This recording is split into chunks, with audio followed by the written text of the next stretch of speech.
হর হর মহাদেব। শ্রাবণের প্রথম সোমবারটাই শুরু হোক বাবার নামে। আজকে পূর্ণিমা, আর আজকে আমরা এই সুন্দর চাঁদের আলোতে আমরা বাবার নামে বেরোলাম বাড়ির থেকে রাত 11টার দিকে। আমাদের হেঁটে যাওয়ার কথা ছিল, কিন্তু তারপর বৃষ্টি আসার কারণে আমরা টোটো করে যাই। যেতে যেতে অনেকে হেঁটে যাচ্ছিল, আবার অনেকে গাড়িতে যাচ্ছিল। তোমাদেরকে একটা কথা বলাই হলো না, আমরা যাচ্ছি বানেশ্বরের শিব মন্দিরে। শ্রাবণ মাসের প্রত্যেকটা সোমবারের থেকে প্রথম সোমবারটা কিন্তু একটু কমই ভিড় হয়। লাস্টের দিক করে দ্বিতীয় সোমবার, তৃতীয় সোমবার এগুলোতে বেশি ভিড় হয়। আমাদের যেতে যেতে চোখে পড়লো রাস্তার সাইডে সবাইকে শরবত খাওয়াচ্ছিল। আমরাও সেখানে দাঁড়ালাম, শরবত খেলাম। তোমাদের সঙ্গে গল্প করতে করতে কিন্তু আমরা চলেই এলাম বাবার দরবারে। আমরা টোটো থেকে নামতে না নামতেই অনেকটা বৃষ্টি শুরু হয়ে গেল, আর আমরা সেদিন ছাতাটাও আমাদের সাথে নিই। এই বৃষ্টিতে ভিজে ভিজে বাবার দর্শন করাটাই মজাটাই কিন্তু আলাদা।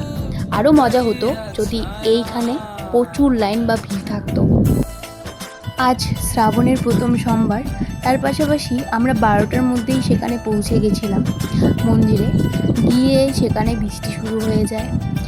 এই দেখো, তেমন একটা কিন্তু ভিড় নেই এখানে, তবে একটু পর এমনিতেই সাধারণ যা ভিড় হয় তেমনটাই হয়েছিল। তবে ছেলেদের অনেকটাই লাইন হয়, আর মেয়েদের অতটা লাইন নয়, মেয়েদের জাস্ট গেট থেকেই লাইন, তারও কম হবে। আমাদের পুজো বলতে বাবার মাথায় জল ঢালা 1টার মধ্যেই শেষ হয়ে যায়। আমাদের পুজো শেষ হতে হতে একটু একটু ভিড় জমতে থাকে, তবে একটু পরেই কিন্তু বৃষ্টিটাও থেমে যায়।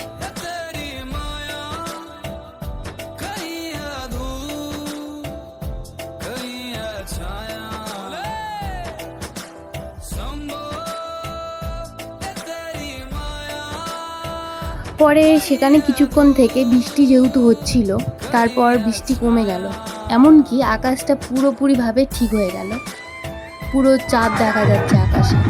পরে এত রাত্রে টোটো না পাওয়ার কারণে আমরা ডিসাইড করলাম যে আমরা হেঁটেই বাড়িতে যাব।